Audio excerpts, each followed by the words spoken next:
Hello, listeners. Welcome to the online class of zoology. And today is the topic from fish biology. And the topic is evolution and phylogeny of fishes. And today we are going to do the part 7 of this topic. Part 6th, I did it last time, and we have already completed 6 parts of the topic.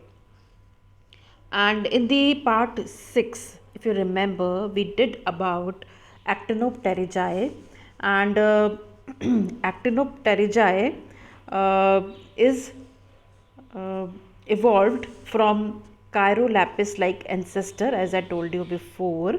And जो ancestor था, it passed through 3 stages of development. And जो groups थे 3, उनके नाम आपको फिर से मैं रिवाइज करवा देती हूँ: कॉन्ड्रोस्टी, होलोस्टी एंड टीलियोस्टी. और जो कॉन्ड्रोस्टी जो है वो अपन कर चुके हैं, उसमें मैंने आपको बताया था कि उसके जो रिप्रेजेंटेटिव एनिमल्स, रिप्रेजेंटेटिव फिशेस जो हैं वो हैं 2 फिशेस हैं. एक तो एसीपेंसर है और दूसरा पॉलिप्टेरस बिच्चिर. ये दोनों मैंने आपको बताए थे. फिर उसके बाद में फिर अब जो अपन करेंगे, अच्छा, उसमें एंसेस्टर जो था which give rise to certain progressive chondrostean fishes, उसका नाम था रेड फिल्डिया. शायद आपको अगर याद हो तो, नहीं तो फिर से रिवाइज कर लेना आप उसको. तो ये मैंने आपको बताया था. Now will proceed further. Actinopterygii में जब हमने कॉन्ड्रोस्टी के बारे में पढ़ लिया, तो नेक्स्ट हम लोग पढ़ेंगे होलोस्टी के बारे में. होलोस्टी का अगर हम देखें तो ग्रीक वर्ड को अगर हम उसको 2 में डिवाइड करें तो होलोस का मतलब होता है एंटायर यानी कि पूरा, और ऑस्टियन का मतलब होता है बोन यानी कि हड्डी. तो इस तरह से ये 2 वर्ड्स का बना हुआ है, holos and ostean. They both together make Holostei word. Now at the end of the Triassic, the primitive chondrostians were gradually replaced by the Holosti. ठीक है ना. और जो होलोस्टी थे उनमें क्या करेक्टरिस्टिक्स थे? सबसे पहली बात तो ये था कि ये ज़्यादा स्पेशलाइज्ड हो गए थे अपने एंसेस्टर्स से, क्योंकि in the course of evolution ऐसा होता है कि कुछ चेंजेस जो आते हैं वो प्रोग्रेसिव चेंजेस होते हैं. Now the upper lobe of the heterocercal tail was further reduced. ठीक है, हेट्रोसर्कल टेल का जो अपर लोब है वो रिड्यूस होने लगा. और इस तरह से रिड्यूस हुआ कि अगर हम उसको एक्सटर्नली अगर हम देखते हैं तो हमें ऐसा लगता है कि वो होमोसर्कल टेल है, पर actually it is heterocercal with the upper lobe reduced. Okay, now स्पायरिकल अब इसमें से नहीं था, स्पायरिकल लॉस्ट हो चुका था. और स्कल और जॉज जो थे उन फिशेस में दे वर स्पेशलाइज्ड. ओके, अब अगर हम बात करें कि आज की तारीख में होलोस्टियंस कितने हैं, तो मेनली उसमें 2 जेनरा हैं. ठीक है, एक जीनस है एमिया का और दूसरा जीनस है लेपिडोस्टियस का. कई लोग इसको लेपिजोस्टियस भी बोलते हैं. That is also correct. मतलब कुछ बुक्स में आपको लेपिजोस्टियस वर्ड मिलेगा, कुछ बुक्स में आपको लेपिडोस्टियस मिलेगा. एमिया जो फिश है वो होलोस्टी है, और इसको बहुत जो अगर कॉमनली अगर इसका अगर अपन नाम देखें तो वो होता है बोफिन. एंड लेपिजोस्टियस या लेपिडोस्टियस का जो कॉमन नेम है वो होता है गारपाइक. ठीक है, अब ये जो दोनों फिशेस हैं, एमिया भी और लेपिडोस्टियस, दोनों फिशेस जो होते हैं they have rounded caudal fin. हालांकि देखिए जो ये एमिया होता है इसके अंदर जो डॉर्सल फिन होती है ये कंटिन्यूस लाइन में होता है, मतलब अच्छा बड़ा डॉर्सल फिन होता है, जो कि इसकी खास बात, इसकी पहचान ही यही है ऐसे. बाकी तो दोनों में ही कॉडल फिन जो है वो छोटा प्रेजेंट होता है और राउंडेड होता है. और जैसे कि मैंने आपको बताया कि दोनों के केस में ऐसा होता है कि टेल अपने को देखने में ऐसा लगता है कि होमोसर्कल है, लेकिन एक्चुअली हेट्रोसर्कल होता है. 2 लोब्स होते हैं इसमें, जिसमें कि जो बड़ा जो मतलब ऊपर वाला लोब होता है वो स्लाइटली छोटा होता है, जो कि इस तरह का लुक अपने को देता है कि दोनों बराबर बट के होता नहीं है. ठीक है, जो एमिया है, एमिया में जैसे आप देखेंगे तो जैसे मैंने आपको बताया कि डॉर्सल फिन जो है पूरा एक कंटिन्यूस में रन करता है, कॉटल फिन इसमें छोटा हो जाता है. बाकी ऐसा उसके अंदर वही साइक्लॉइड स्केल्स जो हैं वो प्रेजेंट होते हैं. लेकिन गारपाइक के अंदर जो स्केल्स होते हैं वो रोम्बॉइड स्केल्स होते हैं, वो रोम्बॉइड स्केल्स होते हैं, तो इससे से थोड़ा सा डिफरेंस होता है। दूसरा, इनके जो इंटीरियर पार्ट होता है उसमें भी थोड़ा डिफरेंस है कि एमिया का जो माउथ पार्ट है वो डिफरेंट होता है, मतलब जैसे बड़ा नहीं होता है, लेकिन जो गारपाइक है या लेपिसॉस्टियस है उसका जो माउथ होता है वो करेक्टरिस्टिक होता है। उसके अंदर क्या होता है कि जो उसकी दोनों जो जॉज हैं दे आर एक्सटेंडेड फॉरवर्ड, और वो एक प्रकार से जैसे क्या है ना बिल बनाते हैं या बीक जैसा बना लेते हैं, जिसको अपन रोस्ट्रम कहते हैं, इसको रोस्ट्रम कहते हैं। ठीक है, तो इस तरह से दोनों में कुछ कुछ डिफरेंस है। अच्छा, फिर क्या है कि दोनों एमिया में भी और लेपिसॉस्टियस में भी दोनों में जो करेक्टरिस्टिक्स कुछ इस तरह के हैं कि कुछ तो उनके जो एंसेस्टर हैं उनसे करेक्टरिस्टिक्स मिलते हैं और कुछ जो है वो मॉडर्न फिशेस के अकॉर्डिंग मिलते हैं। तो इसलिए क्योंकि इसके अंदर जो करेक्टरिस्टिक्स जो अपने एंसेस्टर जैसे मिलते हैं अभी तक वो रिटेन करे हुए हैं, तो उनको अपन लिविंग फॉसिल कहते हैं। तो इसलिए एमिया और लेपिसॉस्टियस दोनों ही एक तरीके से लिविंग फॉसिल हैं।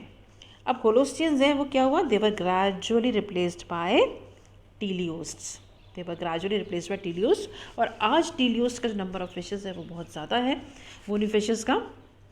तो उसके बारे में अपन थोड़ा सा देख लेते हैं कि वो लोग का कैसे, आई मीन टीलियोस्टियंस का जो है वो कैसे एवोल्यूशन हुआ और उनका जो उनकी जो फाइलोजेनी है वो उनकी क्या है। हाँ, ये थोड़ा सा देख लें आप कि ये डायग्राम है बोफिन का या एमिया काल्वा का। और इसमें मैंने जैसे आपको बताया था कि इसमें डॉर्सल फिन जो है देखिए ऊपर कंटिन्यूस है, दोनों first and second dorsal fins continuous हो चुके हैं। ये इनका कॉटल फिन छोटा सा है, इसमें ब्लैक स्पॉट है। फिर दोनों तरह के इसके अंदर पेयर्ड फिन्स प्रेजेंट है, pectoral as well as pelvic, anal fin भी प्रेजेंट है। फिर इसमें साइक्लॉइड स्केल्स कितने क्लियर दिख रहे हैं। देन दे हैव ऑपरक्यूलम, क्योंकि ये बोनी फिशेस का जो कैरेक्टरिस्टिक है वो ये है कि इनमें गिल स्लिट्स जो होते हैं वो एक ही ऑपरक्यूलम से जो है बंद हुए होते हैं। सो operculum is present, then they have nasal tube, and then they have branchiostegial membrane. Okay,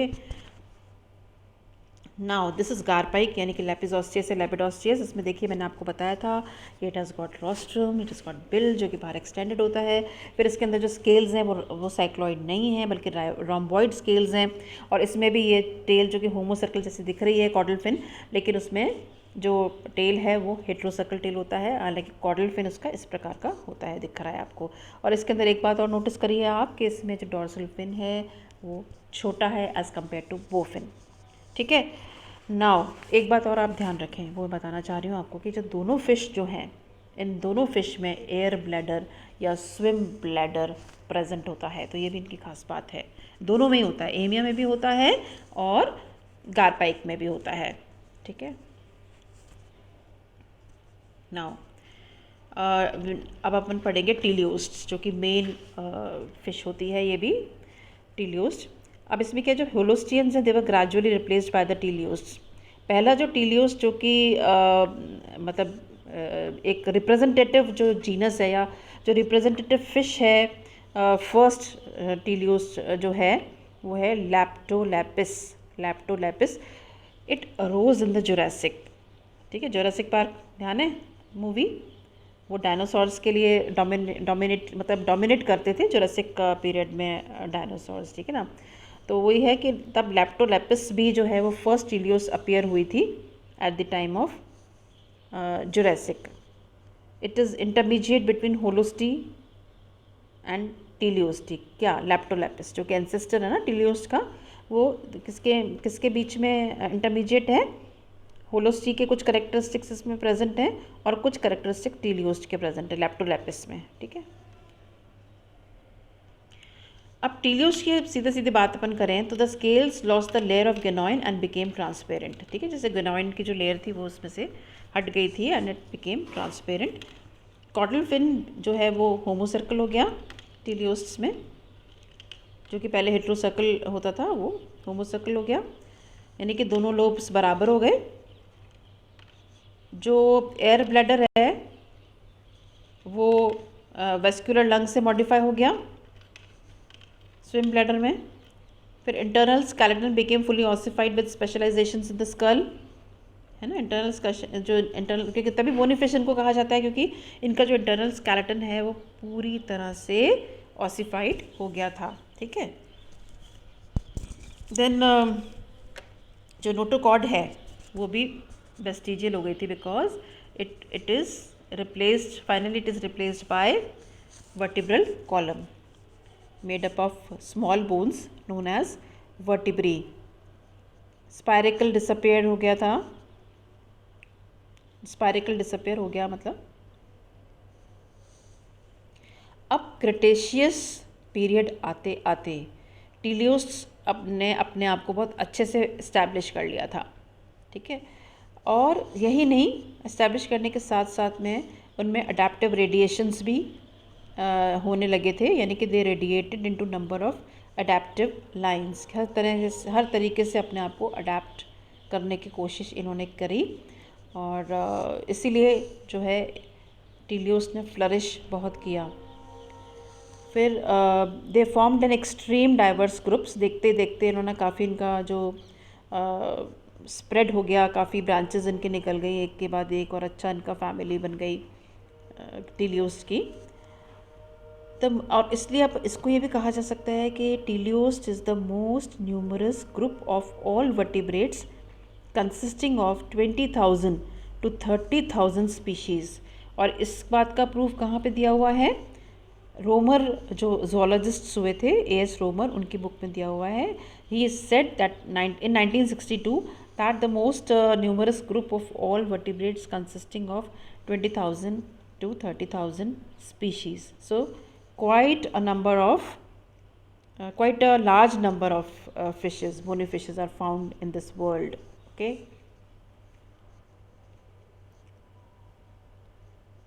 जो टीलियोस्टन फिशेस होती हैं, they were first reported from the fossil record of the Middle Triassic, but the change from the Holocene to Teleostean type must have begun much earlier in some forms, है ना। मतलब क्योंकि जब इनमें ये कहा गया है कि ज़रूरी नहीं है कि बाद में ही इनमें चेंजेस आने शुरू हुए, मतलब ट्रायसिक से, उससे पहले भी इनमें एवोल्यूशन जो है वो शुरू हो गया था।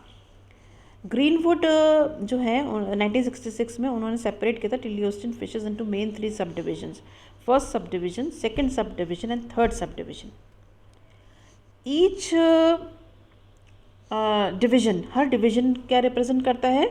अपना अलग फाइलेटिक लाइनेज, ठीक है। Each division represents distinct phyletic lineage derived from the holostean level of organisation, ठीक है। तो इस तरह से, क्योंकि जो है फाइलेटिक लाइनेजेस जो हैं वो किस तरह से डिराइव हुई, वो हर डिवीजन की किस तरह से, वो मतलब वो डिवीजन ये रिप्रेजेंट करता है कि किस तरह से इनमें ग्रेजुअली एवोल्यूशन हुआ, ठीक है। Possible evolutionary relationships of the key groups of teleostean fishes is shown in figure in the next slide, ठीक है। किस तरह से क्या क्या इनमें हुए, कैसे कैसे इनके एंसेस्टर्स थे, वो आप देखेंगे नेक्स्ट उसमें। ये देखिएगा आप, evolutionary relationships of the principal groups of teleostean fishes. सबसे पहले नीचे आपको होलोस्टियन एंसेस्टर बताया हुआ है, फिर आप ध्यान दीजिएगा डिवीजन 1, डिवीजन 2, डिवीजन 3, ठीक है। फिर डिवीजन 1 में है प्रिज्यूम्ड जुरासिक प्रोटोलोपॉइड, ठीक है। और फिर उसमें से किससे ऑफशूट्स निकल रही हैं? क्लूपियोमॉर्फा, इलोपिफॉर्मिस, नोटाकैंथीफॉर्मिस एंड एंग्विलीफॉर्मिस। फिर डिवीजन 2 की हम बात करें तो उसमें इक्थायोडेसिडे, मोरमाइनिफॉर्मिस एंड ऑस्टियोग्लॉसिफॉर्मिस। और फिर हम डिवीजन 3 की बात करते हैं तो उसमें क्या आएगा, जो कि काफ़ी कॉमन फिश है, कौन सी? सैल्मोनिडा, ठीक है। फिर सैल्मोनिडा जो है उसकी ऑफशूट्स हुई 3 तरह की हुई, ऑस्टेरियोफाइसी, गोनोराइन, फिर मिक्टोफोइड्स, ठीक है। और मिक्टोफोइड से फिर वो और भी ज़्यादा किस तरह से हुआ? प्री कॉपफॉर्मिस, गैडीफॉर्मिस, अथीनियोमॉर्फा, सॉरी, है ना, अथीनिनोमॉर्फा, बेरीसिफॉर्मिस, उससे फिर पर्सिफॉर्मिस निकला, ठीक है। और बर्सिफॉर्मिस से फिर स्कारपिनीफॉर्मिस एंड बट्राकोइडीफॉर्मिस, गोबी सोसिफॉर्मिस एंड लोफीफॉर्मिस। इस तरह से ये पूरा जो है होलोस्टियन एंसेस्टर से स्टार्ट होकर के ये पूरी इसकी इस तरह से ट्री है जो कि आपको आना चाहिए। एंड द नेक्स्ट इज़, ये भी देखिए आप, बहुत ज़रूरी है इसको भी करना, ठीक है। ये क्या है? फाइलोजेनी है of major groups of fishes. Phylogeny of major groups of fishes. तो इसमें भी इस तरह से बताया हुआ है कि किस तरह से पहले एगनेथा हुए, यानी कि फिशेस विदाउट जॉस, मतलब फिर नेथोस्टोमेटा हुआ कि फिशेस विद जॉस, और फिर किस तरह से वो लोग आगे फिर उसमें बोनी फिशेस, फिर कार्टिलेजिनस फिशेस, और इन सब का ट्री जो है बताया हुआ है फाइलोजेनी, और पीरियड के हिसाब से बताया हुआ है, जो जियोलॉजिकल टाइम स्केल है उसके हिसाब से बताया हुआ है कि कैसे 400 उससे शुरू हुआ है, 400 ईयर्स से। तो इसमें ऑर्डोविशियन, साइल्यूरियन, डिवोनियन, कार्बोनिफेरस, पर्मियन, ट्रायाजिक का मैंने आपको बताया ना, ट्रायाजिक में बोनी फिशेस का मेनली शुरू हुआ था, है ना। हाँ, रेड फिल्डिया जिसमें थी, ट्रायाजिक में रेड फिल्डिया है ना, तो उसमें तो बताया हुआ है कि रेड फिल्डिया है।